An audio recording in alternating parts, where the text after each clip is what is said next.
This time, the goal is to create a simple fire pit in the ground without spending any money. Everything used for this comes from what's already available around the garden. No cement, no special tools, and no complicated steps. Just a bit of time and some effort. First, choose a safe and open spot. The area should be away from trees, dry plants, or anything that could easily catch fire. Once the place is decided, clear it properly.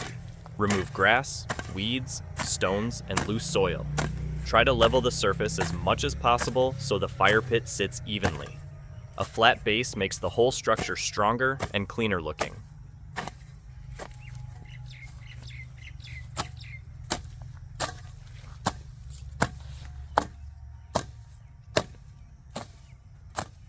After leveling the ground, mark a circle according to the size you want. The circle doesn't need to be perfect, but keeping it even helps when placing the bricks later. You can mark it using a stick, a piece of rope, or simply by scratching the soil with a brick. This marked area will be the boundary of your fire pit. Now start digging inside the circle, since the fire pit is meant to sit underground. The hole should be deep enough to safely contain the fire. Dig slowly and keep the sides as straight as possible. As you dig, remove loose soil and roots from the bottom. A clean hole helps everything sit firmly and prevents the walls from collapsing later.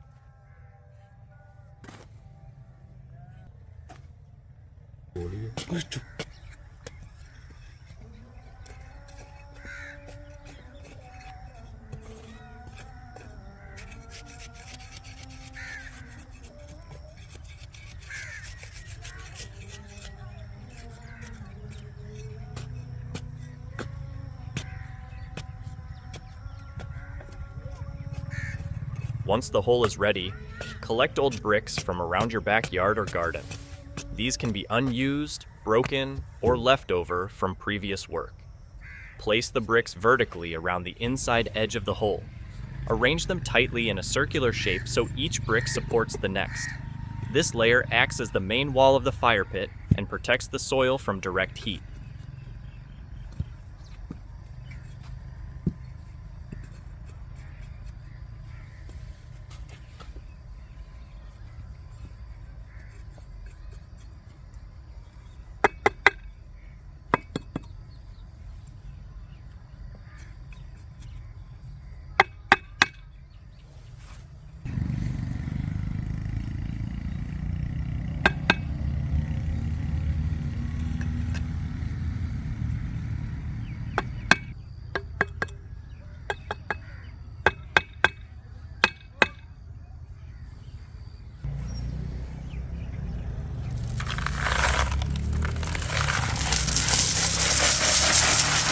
After the first layer of bricks is set, add gravel to the bottom of the hole.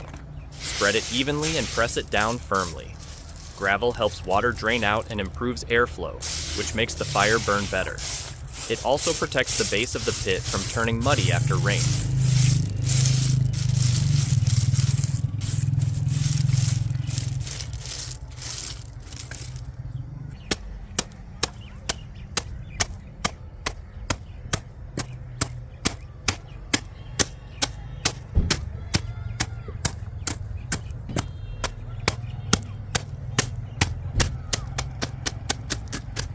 Next, use the soil you removed earlier and pack it around the outside of the bricks. Push the soil into every gap between the bricks and the surrounding ground. Press it firmly so the bricks don't move. This step locks the first layer in place and gives the structure strength without using cement.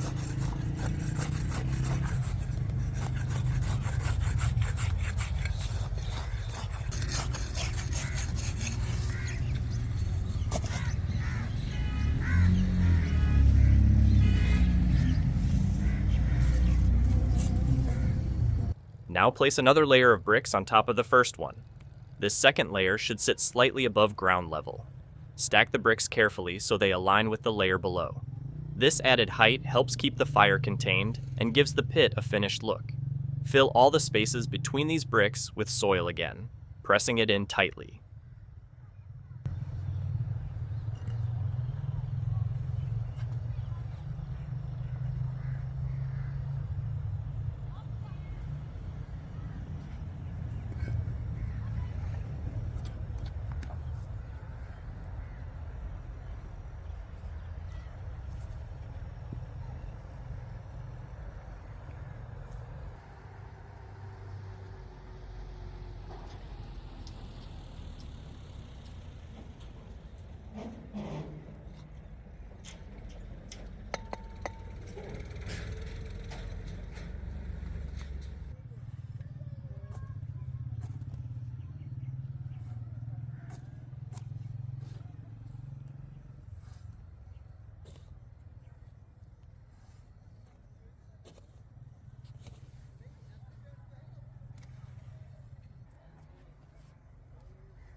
Once everything is in place, sprinkle water over the bricks and soil. The moisture helps the soil settle deeper into the gaps and harden naturally as it dries. If needed, add a bit more soil and press it again after watering. With the structure complete, the fire pit is ready to use. Start with a small fire to test it. The underground design keeps the flames controlled and shields them from wind, while the bricks hold heat and protect the surrounding ground. It's a practical and cost-free way to enjoy warmth during cold evenings, made entirely from materials already lying around.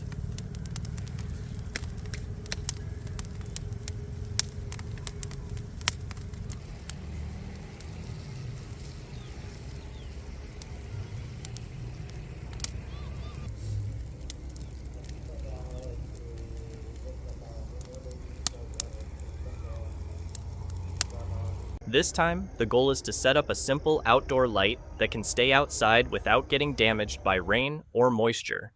Everything used in this setup is basic and easy to find, which makes the whole process practical for anyone working in a garden or backyard. Instead of buying expensive waterproof lamps, this method relies on common materials and a bit of careful work. The work starts with a wooden pole that was already lying around in the garden. It doesn't need to be polished or new. As long as the wood is solid and can stand upright, it will do the job. Holes are drilled into the pole where the lights will be placed. The position of these holes depends on how much light is needed and how wide an area you want to cover. In this case, 2 holes are made so 2 lights can be installed on the same pole. Keeping a little distance between them helps spread the light more evenly. After preparing the pole, attention moves to the containers that will protect the bulbs. Plastic jam jars or tea containers work very well because they are tough and already designed to handle moisture. Each container is cleaned properly, so there is no dust or residue inside. A small hole is then made in the center of each lid. The hole should be just large enough for the electric wire to pass through. If the hole is too big, it can later allow water to seep in, so this step needs some care. Once the lids are ready, the electric wire is fed through the holes in the wooden pole and then through the holes in the lids. Next comes the wiring part. Bulb holders are connected to the wire, making sure the connections are tight and safe. Both holders are attached to the same wire so that both lights turn on and off together. This keeps the setup simple and avoids the need for separate switches or wiring lines.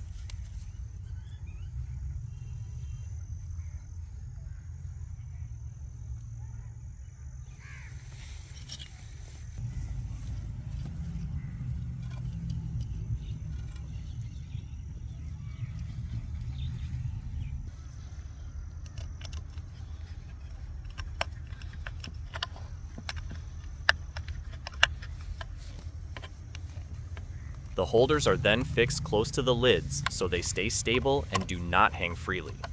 A fixed holder also reduces stress on the wire and helps the system last longer. After the holders are secured, bulbs are installed. Energy saver or LED bulbs are a good choice because they produce less heat and consume less electricity. This is especially useful when the bulb is enclosed inside a plastic container.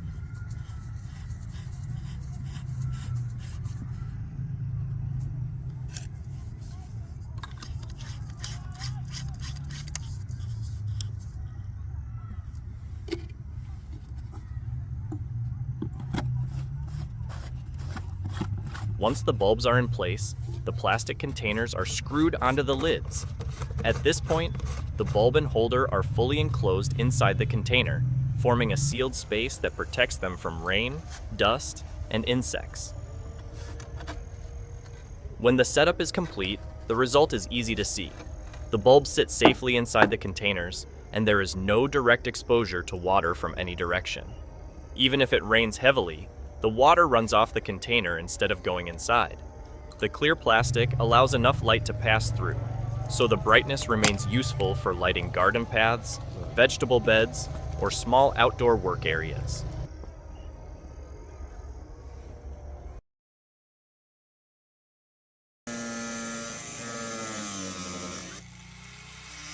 In this video, we're making a super clever outdoor chair that no one will be able to steal. We're starting with an old plastic barrel, something many people throw away without realizing how useful it can be. First step is cutting it into the shape of a proper chair. You'll see exactly how we cut it in the video.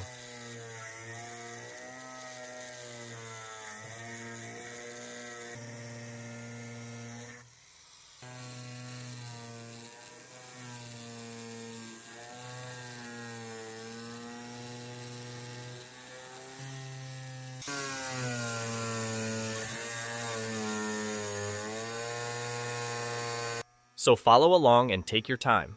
Once those cuts are done, the barrel will immediately start looking like a real piece of furniture with a backrest and a comfortable seat.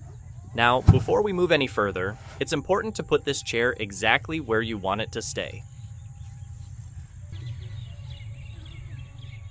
Because once the next steps are done, moving it again will be almost impossible. Place it in your backyard, near your plants, or wherever you want a relaxing spot to sit. Make sure the ground is level and the chair feels stable. Next comes the part that gives this chair its "nobody can steal it" feature. We need to fill the seating area of the barrel. If you think there's a chance you'll want to relocate it later, you can fill it with something lightweight like old clothing or wood ash. These won't add much weight and you'll be able to move the chair easily. But in our case, the chair is staying right here, so we're filling it with soil. Soil adds a lot of weight, making it very hard to lift. Fill the seat section completely and push the soil down firmly. The more compact it is, the better the chair will hold its shape.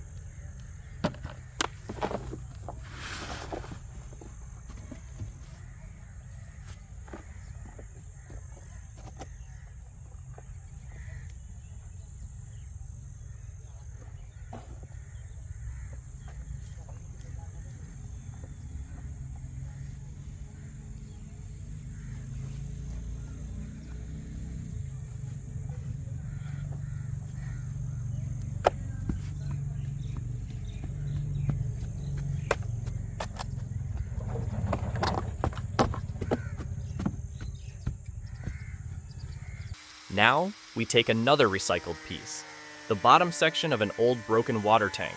Instead of throwing the tank away, we cut off the bottom and use it like a cap.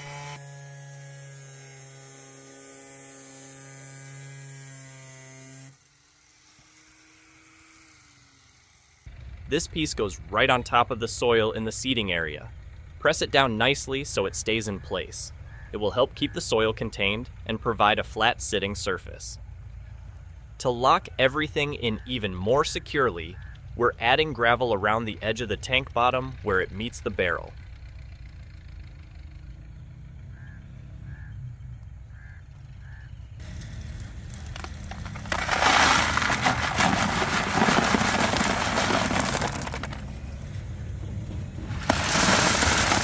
Push the gravel into gaps and pack it tightly all around.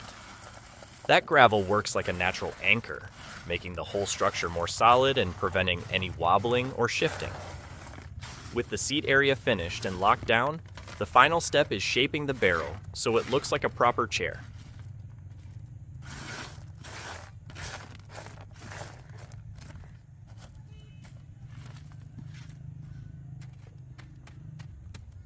We cut the sides and smooth the edges to give it a better appearance and a more comfortable design. Once those cuts are done, the transformation becomes clear. This is no longer just a barrel. It's a strong, heavy, and functional garden chair that blends right into the backyard.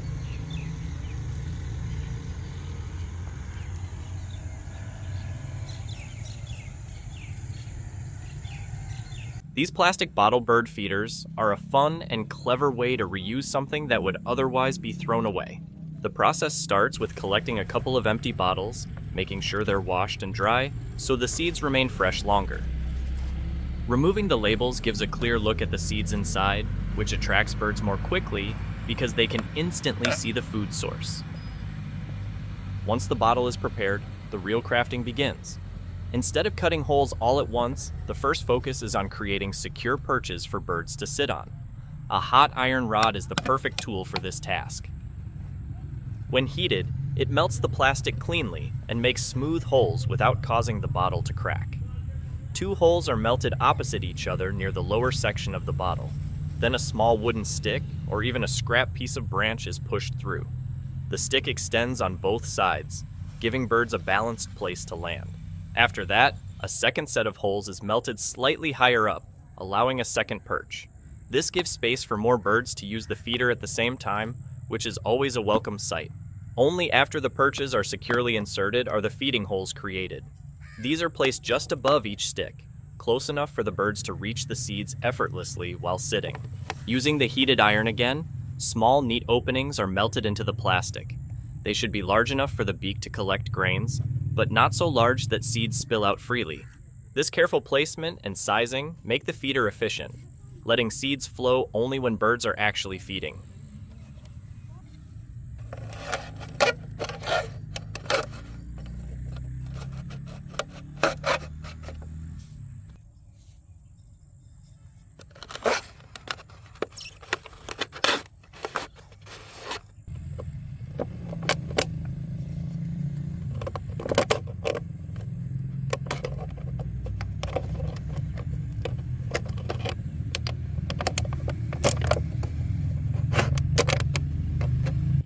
With the structure ready, filling the bottle is the next step.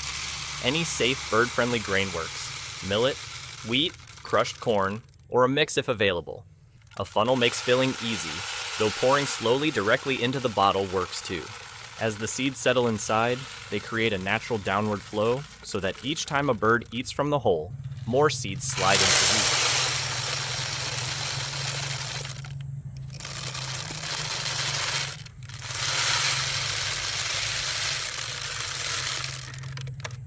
Closing the bottle tightly helps protect the seeds from moisture and keeps the feeder working longer. To prepare it for hanging, a strong string or piece of wire is attached near the top.